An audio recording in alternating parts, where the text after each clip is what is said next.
warahmatullahi wabarakatuh. Bismillahirrahmanirrahim. Alhamdulillahi rabbil alamin. Wabihi nasta'inu ala umurid dunya waddin.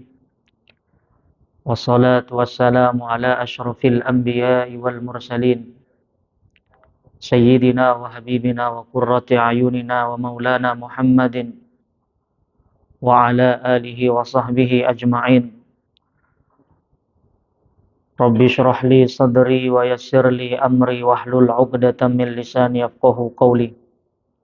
Qalu subhanaka la ilma lana illa ma 'allamtana innaka antal alimul hakim. Amma ba'du, yang kami hormati, yang kami muliakan seluruh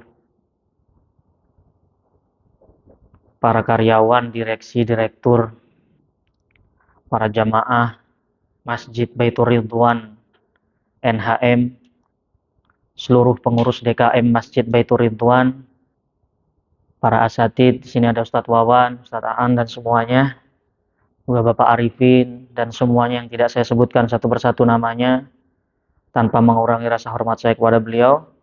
Marilah kita mengawali kajian kita di siang hari ini dengan memanjatkan puji syukur kepada Allah Subhanahu wa taala.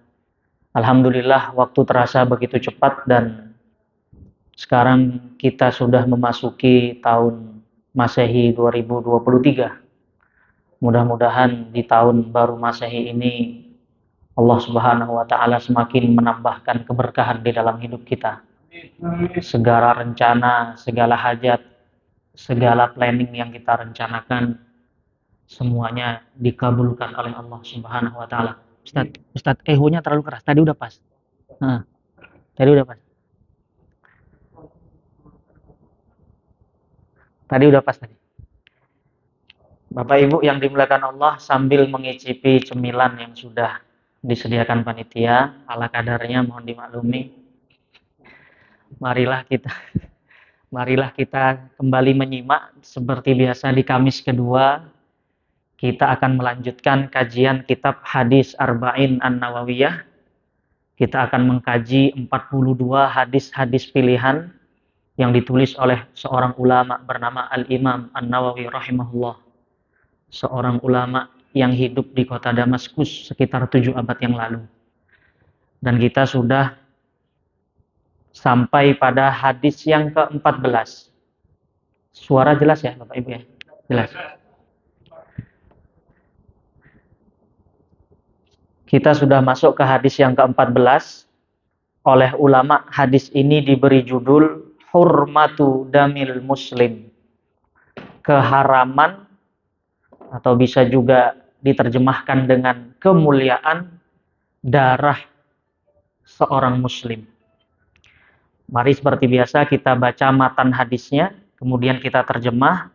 Lalu kita membaca catatan atau syarah atau penjelasan yang ditulis oleh ulama terkait hadis ini. Bismillahirrahmanirrahim. Ana Ibni Mas'udin radhiyallahu ta'ala anhu qala. Diriwayatkan dari seorang sahabat Abdullah bin Mas'ud radhiyallahu anhu. Beliau berkata, qala Rasulullah sallallahu alaihi wasallam. Baginda Nabi Muhammad sallallahu alaihi wasallam bersabda, la yahillu damu mri'in muslimin yashhadu an la ilaha illallah wa anni rasulullah illa bi ihda salasin as-sayyib az-zani wan nafsu bin nafsi wat tariku lidinihi al-mufariqu lil jamaah. Kata baginda Nabi, la yahillu damu mri'in muslim.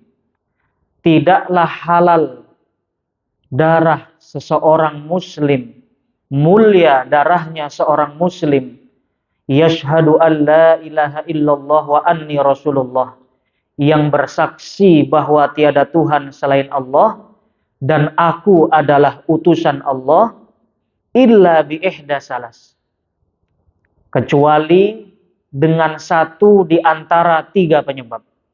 Artinya Nabi mengecualikan ini ada faktor-faktor atau ada jenis kriminal yang apabila dilakukan maka itu alasan syariat membuka peluang untuk dieksekusi mati. Kurang lebih seperti itu. Yang pertama adalah as-sayyib az-zani. Sayyib itu orang yang sudah pernah menikah. Baik pernikahannya masih berlangsung atau sudah selesai, janda atau duda. Az-zani yang melakukan zina. Maka ini nanti kita kenal dengan hukuman rajam. Yang kedua, wan nafsu bin nafsi. Orang yang menghilangkan nyawa orang lain. Orang yang membunuh nyawa orang lain. Maka dia dibuka pintu oleh syariat untuk dilaksanakan eksekusi mati. Tapi ingat, yang melakukan bukan sembarang orang. Yang melakukan adalah hakim yang secara resmi ditunjuk oleh pemerintah. Kemudian watariku lidinih al-mufariqu lil jamaah. Orang yang meninggalkan agamanya, kemudian al-mufariq lil jamaah, memisahkan atau memprovokasi orang-orang untuk meninggalkan jamaatul muslimin. Ini yang kita kenal dengan hukuman riddah atau murtad. Rawahul Bukhari wa Muslim. Hadis ini diriwayatkan di dalam dua kitab hadis yang muktabar, yang sahih, yaitu kitab Sahihul Bukhari dan Sahih Muslim.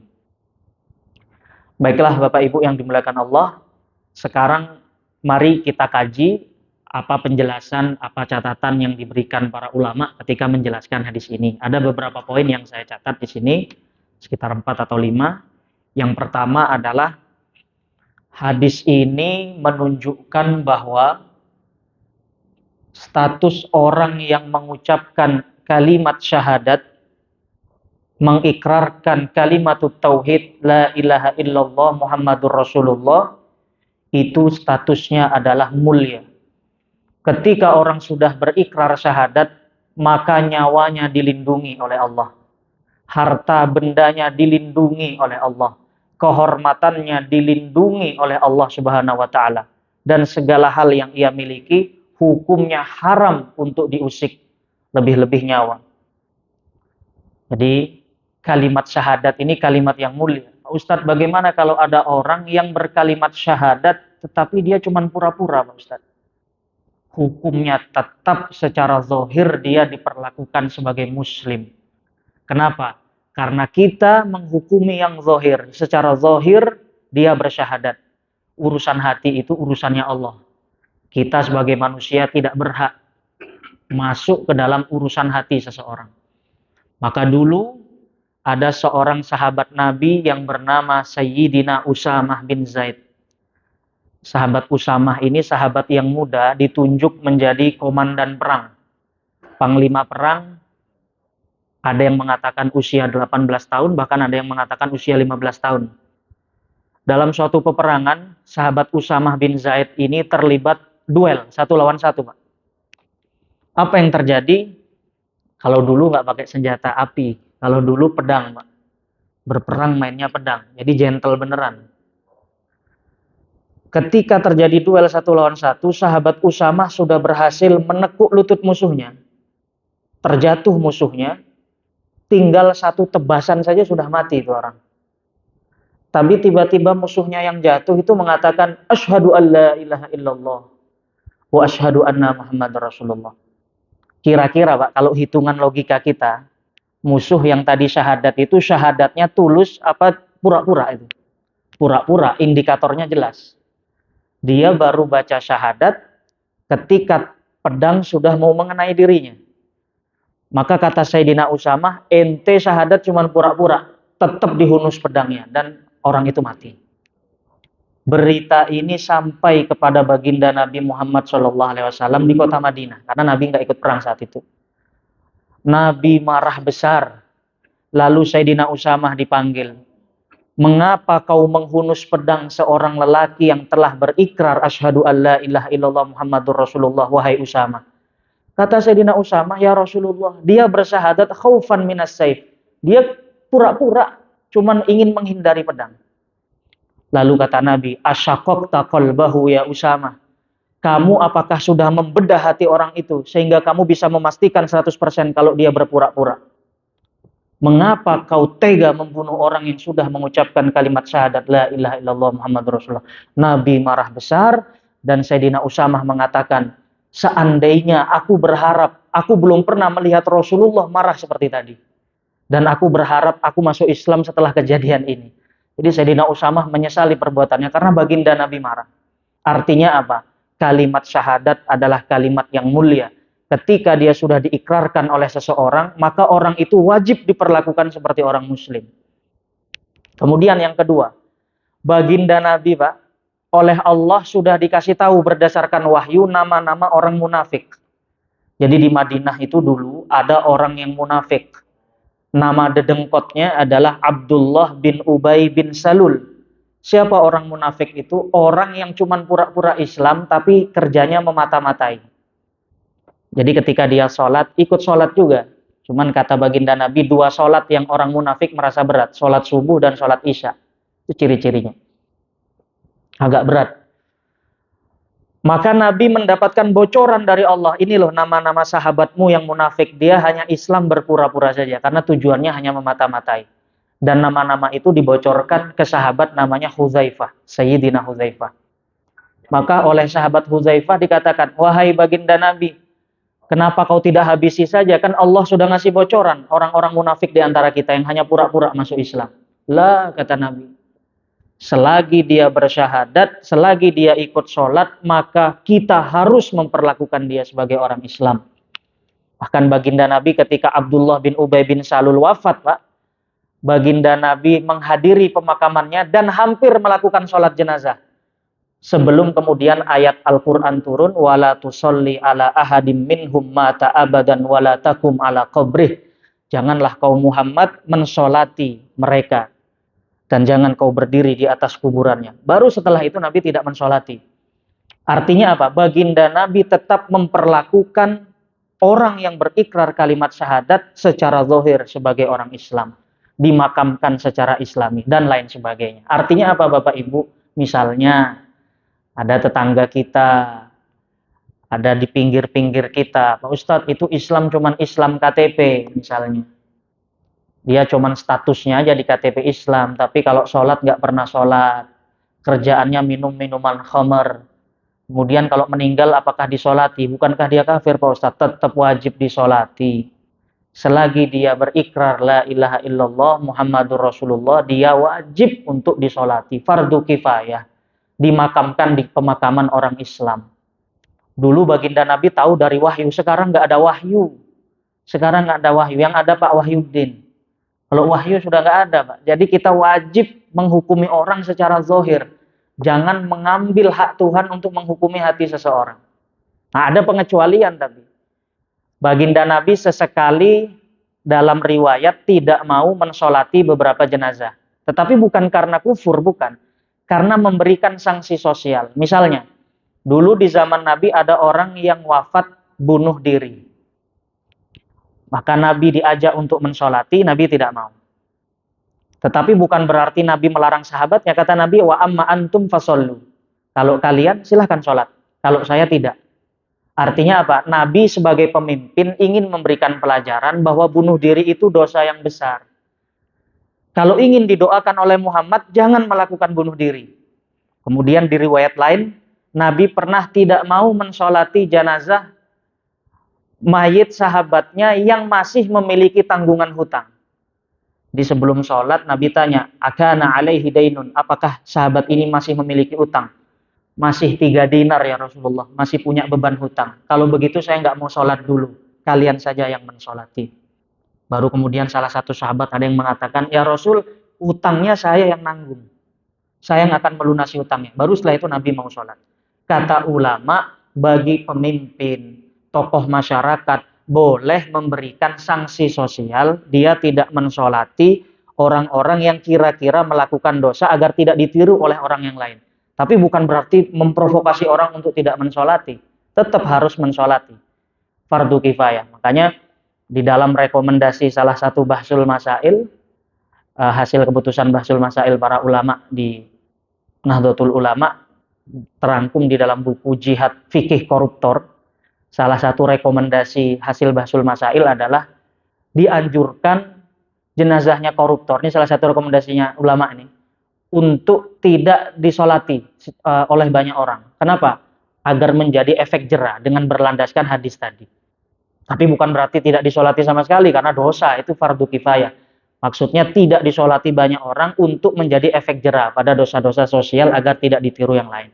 Nah, jadi itu yang pertama, Mbak ya, bahwa kalimat syahadat la ilaha illallah Muhammadur Rasulullah adalah kalimat yang mulia, yang mengucapkannya pun dilindungi oleh Allah Subhanahu wa taala. Lalu yang kedua, Bapak Ibu yang dimuliakan Allah Subhanahu wa taala. Hadis ini mengajarkan kepada kita, memperlihatkan bahwa wajah agama kita Islam ini sangat komprehensif, sangat sempurna. Islam tidak hanya mengajarkan etika masuk ke kamar mandi. Islam tidak hanya mengajarkan bagaimana cara istinja, cara bersesuci, cara cebok dari buang air kecil. Tapi Islam juga mengatur sampai hal yang dalam bahasa kita sekarang disebut dengan hukum pidana. Kalau dalam bahasa fikih disebut dengan fiqhul jinayat. Maka di kampus-kampus Islam sekarang, di UIN, ada prodi di Fakultas Syariah itu hukum pidana Islam, HPI namanya. Nah, itu yang dipelajari adalah tindak-tindak pidana yang ditentukan oleh syariat. Kenapa Islam mengatur sampai detail seperti ini? Ya sebab kehidupan manusia tidak akan lurus-lurus saja, Pak. Yang namanya hidup tidak hanya putih. Hidup dinamika kehidupan pasti ada hitamnya. Pasti sesekali orang itu ada cekcoknya. Sesekali orang itu ada berkelahinya. Sesekali ada pencurian, bahkan wal'iyadzubillah terjadi pembunuhan. Makanya Islam mengatur agar menjamin keamanan dan ketentraman umat masyarakat. Nah, kalau nggak percaya, lihat aja acara TV tiap hari patroli. Rata-rata stasiun berita pasti memberitakan berita kriminal. Betul lah ya? Pasti ada berita kriminal. Kenapa? Itu sudah sunnatullah. Dalam sebuah dinamika masyarakat pasti ada itu. Maka Islam juga mengatur di dalam fikih jinayah. Nah, yang harus kita pahami, Bapak Ibu yang dimuliakan Allah, hukum pidana di dalam Islam itu kata ulama dibagi menjadi 3. Yang pertama ada yang disebut dengan hudud. Yang kedua disebut dengan kisos. Yang ketiga disebut dengan ta'zir. Nah, ini ada bedanya. Kita bahas dulu hudud. Hudud itu adalah hukuman pidana yang kadar takarannya sudah ditentukan oleh Allah Subhanahu wa taala. Jadi namanya hudud atau jamak dari haddun. Ada lagi jenis yang kedua, kisos. Kisos itu hukuman pidana yang berdasarkan prinsip setimpal. Orang membunuh harus dibalas dengan membunuh. Orang menyakiti atau menghabiskan, memotong telinga orang lain, maka telinganya juga harus dipotong. Orang menggugurkan gigi orang lain, maka giginya juga harus dicopot. Itu namanya hukum kisos, hukum yang berdasarkan kesetaraan. Lalu yang ketiga ada ta'zir. Ta'zir ini adalah hukum yang tidak ada ketentuannya di dalam syariat, tetapi diserahkan kepada pemimpin, kepada hakim, kepada pemerintah untuk menentukan kadarnya sesuai kemaslahatan. Maka bisa penjara, bisa denda berupa denda dana, terserah. Tergantung hakim menentukan sesuai dengan prinsip kemaslahatan. Nah, karena hudud ini adalah hukuman yang sudah ditentukan oleh Allah, maka dia hanya berlaku pada hukuman-hukuman atau tindakan-tindakan kejahatan tertentu saja. Yang pertama, sarikoh. Sarikoh itu mencuri. Wassariku wassariqatu faqta'u aydiyahuma. Orang yang mencuri hukumannya potong tangan. Kemudian yang kedua apa? Qadzaf. Qadzaf itu menuduh orang lain melakukan zina tanpa menghadirkan bukti. Hati-hati, Pak. Kata Al-Qur'an, walladzina yarmunal muhsanati tsumma lam ya'tu bi arba'ati syuhada fajliduhum samanina jaldah. Orang-orang yang menuduh orang lain telah melakukan zina tapi dia tidak mampu mendatangkan saksi, fajliduhum samanina jaldah, maka cambuklah sebanyak 80 kali. Itu dalam Al-Qur'an. Maka salah satu dosa besar adalah qadzaf, menuduh orang lain zina. Nah, kita sering nggak sengaja terkena qadzaf ini. Dari mana? Baca berita atau nge-share berita lewat WA, di-share link begitu, kemudian kita ikut ngomongin. Oh, si fulan berzina, si fulan berzina. Hati-hati, Pak. Ungkapan kita si fulan berzina tanpa mampu menghadirkan bukti, maka itulah yang disebut dengan qadzaf. Qadzaf itu termasuk dosa besar yang masuk di dalam hudud, hukumannya ditentukan oleh syariat. Kemudian setelah itu adalah berzina, az-zaniyatu waz-zani fajlidu kulla wahidin minhuma mi'ata jaldah. Orang yang berzina maka cambuklah sebanyak 100 kali dan lain sebagainya. Kemudian ada lagi dosa yang disebut dengan hirabah, begal. Begal itu hukumannya secara syariat sangat keras sekali. Innama jazaa'ul ladzina yuharibunallaha wa rasulahu wa yas'auna fil ardi fasada an tuqatta'a aydiyahum wa arjuluhum min khilaf. Tangan kakinya dipotong kemudian disalib. Itu balasan untuk begal atau dalam istilah fikih qati'ut thoriq. Keras memang. Begal. Kemudian ada lagi dosa yang disebut dengan baghyu. Baghyu itu adalah gerakan separatis. Pemerintah yang sah, kemudian ada kelompok kecil yang berusaha menggulingkan pemerintah dengan cara kekerasan ingin menumpahkan darah. Maka ini disebut baghyu. Oleh Al-Quran, kelompok ini boleh untuk diperangi. Nah, jadi hudud ini ada dosa-dosa tertentunya. Tidak semua bisa diklasifikasikan hudud. Kalau dosa yang tidak masuk di hudud, maka dia nanti kembali ke takzir. Kembali ke takzir. Ya, contoh takzir melanggar lampu merah, tidak bawa SIM, itu kan nggak ada ketentuannya. Maka pemerintah yang memutuskan berdasarkan kemaslahatan. Orang kalau nggak bawa SIM, dendanya berapa, Mas Uji? Kalau nggak bawa SIM, kalau cara damai 100.000 cukup lah. Kalau cara damai, gocap. Nah, itu namanya takzir karena tidak ada ketentuannya. Koruptor gimana, Pak Ustadz? Ulama lebih condong memasukkan koruptor itu dalam takzir. Karena memang tidak ada ketentuan spesifiknya. Kalau dia masuk takzir, maka fleksibel. Bahkan kalau menurut imam, sesuai kemaslahatan, perlu dihukum mati, maka bisa sampai pada level hukuman mati.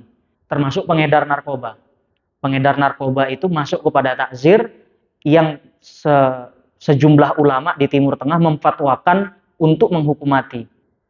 Dan itu saya kira sudah diakomodir oleh undang-undang pidana kita. Jadi kalau sabu-sabu minimal berapa kilo, itu sudah alasan untuk bisa dihukum mati. Nah, itu yang poin yang kedua tentang hukum pidana Islam. Atau istilahnya fikih jinayah. Poin yang ketiga, Bapak Ibu yang dimuliakan Allah Subhanahu wa taala, hukum pidana ini disyariatkan untuk mengatur masyarakat agar hidup aman dan tentram. Maka syariat Islam itu turun membawa misi, Pak. Membawa tujuan yang disebut dengan maqasidus syariah. Apa tujuan syariat ini diturunkan? Yang pertama, hifdzun nafas, menjaga nyawa. Maka nggak boleh kita membunuh diri sendiri dan juga tidak boleh membunuh orang lain. Yang kedua, hifdzul mal, menjaga harta kita. Harta pun harus dilindungi, maka tidak boleh hukumnya mencuri harta orang lain. Kemudian yang ketiga, hifdzun nasab, menjaga keberlangsungan nasab, menjaga kejelasan nasab. Maka di dalam Islam diharamkan berzina, sebab dengan berzina nasab orang bisa kecampur-campur. Ibarat satu gelas dimasukin susu dari banyak teko, kemudian jadi anak, nggak ketahuan nasabnya kemana. Maka Islam mengharamkan perzinahan. Kemudian ada lagi hifdzul aql, Islam turun untuk melindungi akal sehat. Maka Islam mengharamkan minum minuman khamar. Dan yang kelima adalah hifdzul irid, menjaga harga diri dan kemuliaan. Maka diharamkan qadzaf karena mencemarkan nama baik. Orang menuduh orang lain berzina, kemudian tanpa bukti, maka dicemarkan nama baiknya. Maka qadzaf diharamkan. Nah, cuman yang ingin saya ulas sedikit di sini adalah bahwa meskipun ada hukum pidana di dalam syariat, bukan berarti penerapannya bisa ngawur. Bukan berarti penerapannya bisa serta-merta dilakukan tanpa ilmu. Ada beberapa aturan yang menjadi prasyarat agar hukum pidana itu bisa diterapkan. Apa contohnya? Kita ambil contoh di zaman Sayyidina Umar bin Khattab, pencuri tidak dihukum potong tangan. Kenapa? Karena kata Sayyidina Umar, zaman ini adalah zaman pacaklik. Ekonomi lagi merosot, kalau bahasa kita sekarang lagi resesi, lagi inflasi, banyak orang-orang yang nggak dapat pekerjaan. Maka ketika di zaman Sayyidina Umar ada yang mencuri, nggak dipotong tangannya. Kenapa? Karena ada syubhat. Jadi kaidahnya adalah al-hudud tubra bisyubhat. Hukuman had itu bisa gugur kalau ada penyebab syubhat yang menjatuhkan hukuman itu. Dalam kasus Sayyidina Umar, menurut Sayyidina Umar, musim pacaklik ekonomi yang sedang memburuk adalah alasan untuk tidak memberlakukan hukum potong tangan. Artinya apa? Sebelum kita ngomong hukum potong tangan, kita harus ngomong dulu sudah sejauh mana usaha kita untuk mensejahterakan masyarakat. Itu dulu yang dibahas. Buat dulu masyarakat sejahtera, kebutuhan primer sekunder mereka terpenuhi, lapangan kerja mudah dicapai, baru setelah itu ngomong hukuman hudud. Jangan kebalik logikanya. Belum apa-apa yang diteriakkan sudah hukuman hudud, sedangkan kondisinya belum dikondisikan. Makanya ini yang harus kita pahami, bahwa hukum hudud itu ada kaedah-kaedah yang mengaturnya. Kemudian yang kedua tentang rajam. Ini saya menarik membahas tentang rajam. Barangkali kalau kita lihat hukuman rajam ini dengan logika modern amat sangat tidak berperi kemanusiaan, Pak. Karena rajam itu orang ditanam di tanah kemudian dilempari batu sampai mati. Kalau kita ngelihat dari sisi ininya, Pak, kejam sekali memang. Tetapi yang banyak dilupakan orang adalah bahwa hukuman rajam amat sangat sulit diterapkan karena persyaratannya hampir mustahil. Hampir mustahil. Apa? Syarat untuk menetapkan orang itu berzina. Harus ada 4 orang saksi yang menyaksikan dengan mata kepala sendiri, dengan persaksian yang sama, bahwa fulan dengan fulanah berzina. Pertanyaannya sekarang adalah, mungkin nggak sekarang orang zina dilihat sampai 4 orang? Logikanya dah, sampai 4 orang berzina secara langsung, bukan dengan wasilah. Secara 4 orang, nggak mungkin. Sekarang orang, ya waliyadzubillah, orang kalau mau berzina simple ya. Simple sekarang, lihat aplikasi, check-in kan begitu, yang lebih aman.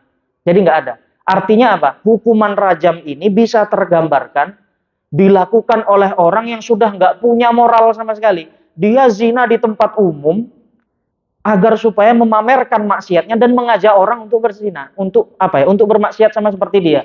Berarti itu kan penyakit di masyarakat. Maka hukumannya kejam. Kenapa? Nggak ada kewajiban, Pak. Nggak ada kewajiban menggerebek dalam syariat itu. Orang ketika maksiat urusan dia sama Allah. Maka saya ingin mengisahkan kisah seorang sahabat Nabi bernama Ghamidiyah. Siapa Ghamidiyah? Ghamidiyah ini satu-satunya sahabat perempuan yang dalam sejarah dirajam. Tapi bukan karena 4 orang saksi. Tapi karena dia ngaku di hadapan baginda Nabi. Dia datang ke Rasulullah, ya Rasulullah, inni qad zanaitu. Wahai Rasul, saya telah berzina. Apa kata Nabi? Nabi nggak langsung bilang, ini orang aku zina, yuk sini, rajam. Nggak. Sama Nabi justru dicarikan alasan agar dia mencabut pendapatnya. Kata baginda Nabi, la'allaki lamasti, barangkali kamu hanya berpegangan tangan. Pulang aja kamu. Pulang dia. Besoknya datang lagi ke Nabi, ya Rasulullah, inni zanaitu. La'allaki qabbalti, barangkali kamu hanya berpelukan, nggak sampai bersentuhan. Barangkali cuma pelukan ciuman. Pulang.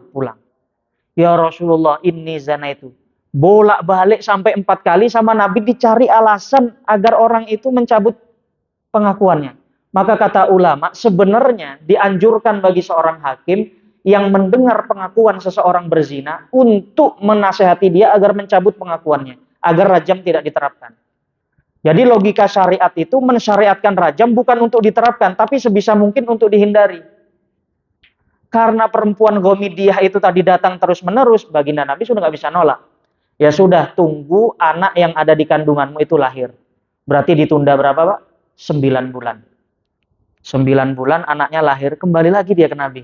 Padahal seandainya nggak kembali, nggak kira dicari tuh. Ya Rasulullah, saya zina, kapan dihukumnya katanya? Tunggu anakmu sampai nyusui. 2 tahun, Pak. Nyusui 2 tahun. Setelah 2 tahun, udah pada lupa semua, balik lagi. Ya Rasulullah, saya sudah melahirkan, saya sudah nyusuin. Kapan saya mau dihukum sesuai dengan syariat ini? Tohirni ya Rasulullah, sucikan saya di hadapan Allah. Maka Nabi mengatakan, siapa yang mau merawat anak dari Ghamidiyah ini? Kemudian sahabat Nabi mengatakan, saya yang menanggung nafkahnya Rasulullah, ya sudah. Kemudian baru hukum rajam diberlakukan. Karena memang dia yang mendesak. Ketika hukuman rajam diberlakukan, salah satu lemparan batu ada darah yang mohon maaf muncrat mengenai salah seorang sahabat. Lalu sahabat yang terkena percikan darah ini teriak, ih jijik, darah pezina. Jijik, darah pezina. Dengan nada menghina, Pak. Apa kata Nabi mendengar ucapan itu? Kata baginda Nabi, la tal'anu, jangan kau melaknat dia. Fa innaha qad tabat taubatan law wuzi'at ala ahlil Madinah lakafat. Karena wanita tadi telah bertobat di sisi Allah yang kalau tobatnya dibagi ke seluruh penduduk Madinah, maka cukup. Artinya apa? Dia sudah menjadi kekasihnya Allah Subhanahu wa taala. Ini cara kita berinteraksi dengan ahli maksiat, Pak. Urusan maksiat itu urusan dia dengan Allah. Kita hanya menghukumi secara syariat, tetapi secara hati kita nggak punya hak, Pak. Bisa jadi orang yang bermaksiat, kemudian menyesali, istighfar sama Allah, kedudukannya lebih tinggi sederajat dengan para kekasih-kasih Allah. Kita nggak ada yang tahu. Makanya ada syariat, ada ihsan. Secara syariat hukum tegakkan, tetapi secara ihsan hati kita harus dijaga. Nah ini Pak ya, bahkan kata Syekh Usamah Al-Azhari, salah satu ulama Al-Azhar, tidak pernah rajam diterapkan dalam sejarah manusia, kecuali dengan ikrar pengakuan. Kalau dengan jalur persaksian 4 orang, nggak ada ceritanya Pak, karena nggak mungkin. Sulit, persyaratannya sulit. Mungkin bagi orang yang benar-benar moralnya sudah habis. Zina di depan umum, di pinggir jalan raya, di pinggir tol misalnya.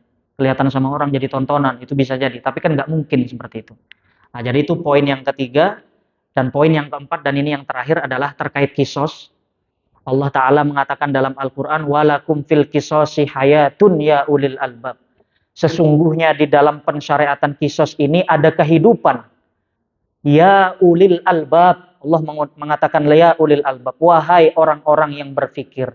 Artinya apa Pak? Kalau kita melihat kisos itu kan orang yang menghabisi nyawa orang, maka dia harus dihukum mati. Kalau kita dengan sederhana memahami, yang namanya kisos kan menghabisi nyawa. Tapi Al-Quran mengatakan di dalam kisos justru ada kehidupan bagi orang-orang yang berfikir. Kenapa? Kita renungi aja. Seandainya di sebuah desa, kepala desanya buat kesepakatan, ayo yang bunuh orang secara sengaja, maka dibunuh. Orang lain pasti 1000 kali mikir untuk bunuh saudaranya. Karena mikir, kalau saya bunuh, saya akan dibunuh. Maka kisos itu sebenarnya melindungi nyawa banyak orang. Walakum fil kisosi hayatun ya ulil albab. Tapi beda. Kalau hukuman membunuh, misalnya penjara 5 tahun, penjara 7 tahun, penjara 20 tahun, belum dikorting-korting hari raya Idul Fitri, dipotong 20%. Liburan Maulid Nabi dipotong 20%, ya paling ujung-ujungnya 3 tahun. Efeknya kira-kira apa Pak? Orang jadi mikir, nyari kerja susah, enak di penjara dong, nggak mikir kontrakan, makan sehari 3 kali Pak, di penjara. Ya sudahlah, pingin makan gratis, bunuh orang aja jadinya. Maka kata Al-Quran, walakum fil kisosi hayatun ya ulil albab. Di dalam syariat kisos ini ada kehidupan sesungguhnya, bagi orang-orang yang mau berpikir. Nah, tapi indahnya syariat Islam, hukum kisos itu nggak mutlak bagi keluarga yang dibunuh. Jadi misalnya ada orang dibunuh, maka oleh syariat keluarga yang terbunuh diberi 3 pilihan. Yang pertama, menuntut kisos. Dan ini kebanyakan orang, Pak. Nggak ada yang terima misalnya keluarga dia dibunuh, pasti kalau ditanya, kamu maunya apa? Ya bunuh balik lah. Itu normal. Maka pilihan pertama adalah kisos. Tetapi ingat, Al-Quran juga mempertimbangkan ada psikologi manusia yang bisa memaafkan. Maka pilihan kedua adalah menuntut pembayaran diat. Diat itu denda. Ya sudah, saya tidak menuntut kisos, tapi bayar diat. Berapa diatnya pembunuhan? 100 ekor unta. Sekarang 1 unta 50 juta. Berarti 5 miliar, Pak. 5 miliar. Kalau syariat Islam ditegakkan nih Pak, hukum kisos ini, mikir-mikir orang, 5 miliar, haran duwe aku. Milih nang pinjol, nyicilnya berapa tahun ya Pak ya? Gak bisa 5 miliar. Ini tipe orang yang kedua, ada yang seperti ini. Tipe yang kedua, faman afa wa aslaha fa ajruhu 'ala Allah. Ikuti, kalau memang dimaafkan, bayar diat. Tapi kan ada orang yang tipe ketiga, dan ini yang luar biasa. Ya sudahlah, apain kita nuntut kisos, nggak ada gunanya juga. Toh almarhum tidak akan kembali lagi. Nuntut diat, yang bunuh orang kere. jaluk 5 miliar 100 onta nggak kira mampu, ya sudahlah, kita maafkan secara penuh sembari mengharap pahala dari sisi Allah. Maka Allah mengatakan faman afa wa aslaha fa ajruhu 'ala Allah. Maka pilihan ketiga memaafkan secara mutlak. Allah berjanji fa ajruhu 'ala Allah. Yang seperti ini pahalanya biar Allah langsung yang ngasih. Nah, jadi itu indahnya syariat Islam. Seandainya di dalam syariat kisos adalah harga mati, repot Pak. Repot. Waduh, kisos pilihannya. Nggak bisa nih menuntut dia. Padahal anak yang ditinggalkan, korban punya anak. Kan kadang butuh biaya. Bisa pilih opsi yang kedua, ya sudah bayar diat saja. Nggak usah kisos. Nah, jadi kita ada opsi syariat Islam. Itu yang berkaitan dengan kisos. Dan saya kira di situ sampai di sini kajian kita. Saya kira ada catatan-catatan penting yang berkaitan dengan hukum hudud. Dan saya simpulkan secara sederhana bahwa ketika hudud itu diterapkan bukan berarti semua yang menerapkan sebebas orang, tetapi adalah hak untuk pemerintah. Bukan berarti ketika dibunuh, keluarga korban yang membunuh pelaku. Bukan. Kalau begitu saling bunuh-bunuhan, Pak, saling dendam. Negara yang harus turun tangan. Hakim yang harus turun tangan melalui algojo. Tidak bisa melalui hukum adat kemudian keluarganya yang membalas dendam. Nanti akan 7 turunan saling berendam. Makanya di Madura itu ada tradisi carok, Pak. Carok itu ayahnya misalnya terbunuh, kena celurit. Maka nanti anaknya yang masih usia 15 tahun akan ngingat, oh ini yang nyelurit ayah saya. Sudah besar, dia yang nyelurit. Anaknya dia dendam lagi, terus ada yang sampai 7 turunan. Nah, tapi kalau hukum kisos diberlakukan, dibunuh, pemerintah yang turun, imam yang turun, algojo yang melakukan, sudah, orang nggak akan dendam ke algojonya. Ditutup mata. Ditutup mata. Nah, itu salah satu hikmah dari syariat Islam. Wallahu a'lam bishawab. Sudah cukup Pak Arifin? Cukup. Bapak Ibu, ada yang mau bertanya?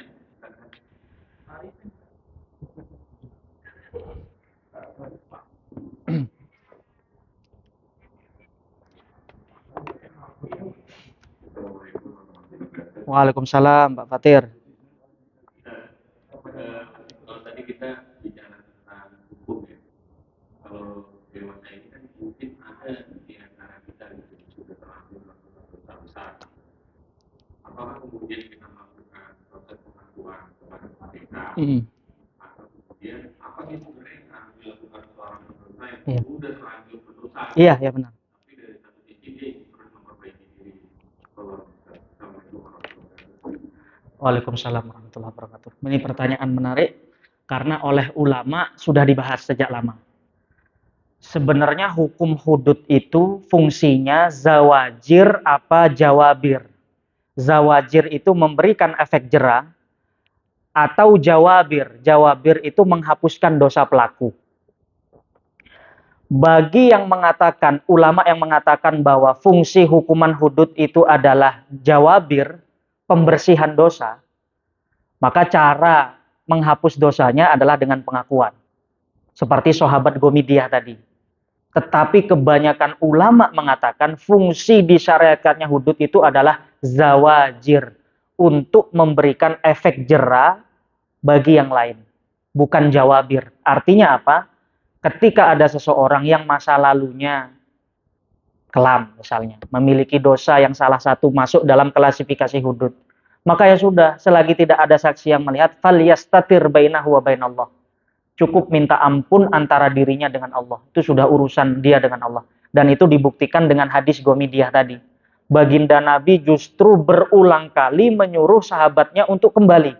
Kembali, kamu nggak usah ngaku. Artinya apa? Ya sudah, tobat saja, tobat.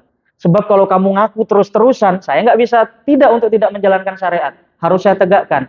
Kata Nabi, balik. Sudah balik, tapi dianya yang ngotot. Artinya apa? Kalau kita mengikuti pendapat yang fungsinya adalah efek jera, zawajir, maka urusan dosa masa lalunya cukup ditutup dengan bainahu wa bainallah. Itu Pak Fatir. Nggih. Cukup. Nggih, monggo.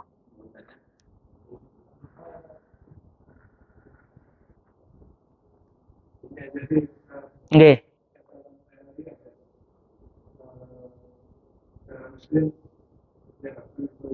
Nggih. Oh iya, iya. Iya, iya, betul, betul. Iya, iya. Iya, iya. Oke, sudah waktunya masuk kerja ini, Pak Arifin. Iya, jadi ada saat iya, mohon maaf terima kasih diingatkan. Ada satu yang disebut dengan haddur riddah, hukuman bagi orang murtad.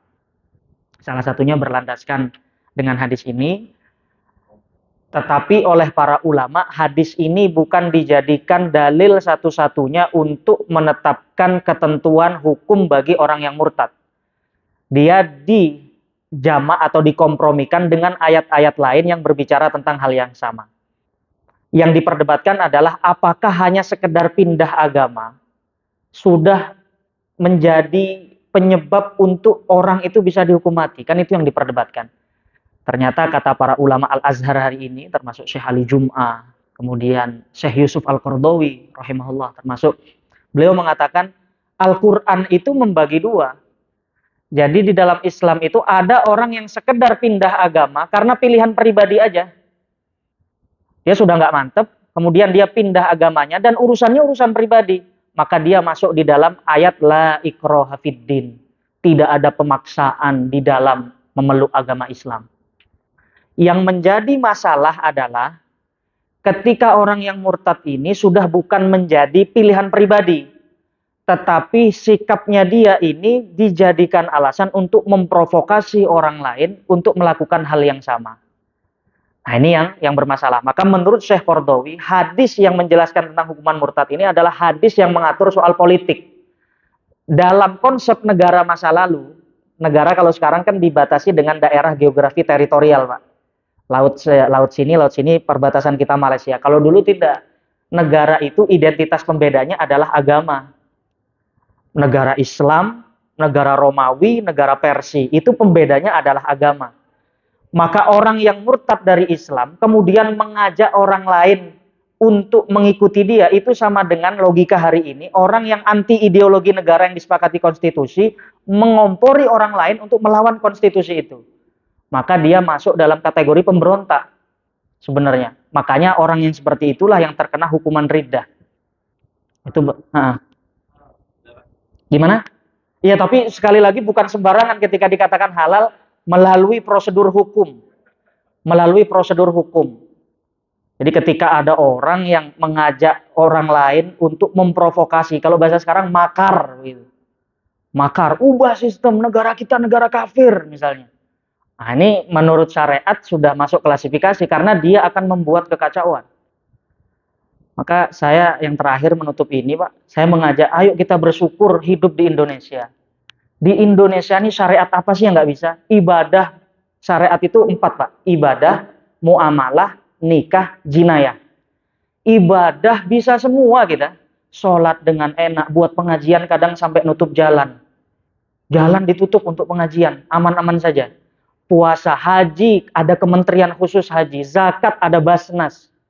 Kemudian apa? Muamalat, hukum ekonomi. Di cover oleh negara. Ada BSI sekarang, Bank Syariah Indonesia. Munakahat, ada KUA. Urusan perceraian, warisan, tunangan, pernikahan, ada KUA. Tinggal satu jinayat, dan itu pun hanya beberapa saja. Beberapa saja. Dan itu ya berproses. Ittaqullaha mastata'tum. Kita bertakwa kan semampu kita. Kalau belum mampu karena kondisi tidak memungkinkan, ya sudah, berarti rukhsah. Gitu saja. Ngoten, Mbak. Terima kasih. Sudah, Pak Arifin? Oke. Mari kita tutup kajian ini dengan doa kafaratul majlis. Semoga menjadi ilmu yang bermanfaat. Subhanakallahumma wa bihamdika asyhadu an la ilaha illa anta nastaghfiruka wa natubu ilaik. Assalamualaikum warahmatullahi wabarakatuh.